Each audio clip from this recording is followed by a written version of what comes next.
Silver cup মাছের ঝোল করব, তাই মাছগুলোকে লবণ হলুদ দিয়ে মেখে রেখে কড়াইতে তেল গরম করে ভেজে তুলে নেব মুচমুচ করে। মাছ ভাজা হয়ে গেছে। এবার জিরে, আদা, রসুন, কাঁচা পাকা লঙ্কার একটা পেস্ট বানিয়ে নেব। কড়াইতে তেল গরম হয়ে গেছে, এবারে পেস্টটা দিয়ে দেবো। মশলা কষা হয়ে গেছে, দেখো তেল উপর দিয়ে উঠে এসছে। এবার মাছ দিয়ে দেবো।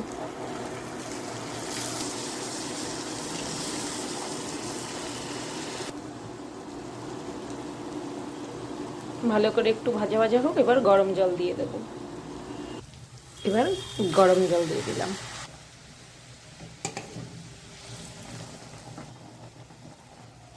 লবণ, হলুদ দিয়ে দিলাম টকবক করে। জল যখন ফুটলো ঠিক তখন এবার একটু গরম মশলা বাটা দিয়ে নামিয়ে নেব।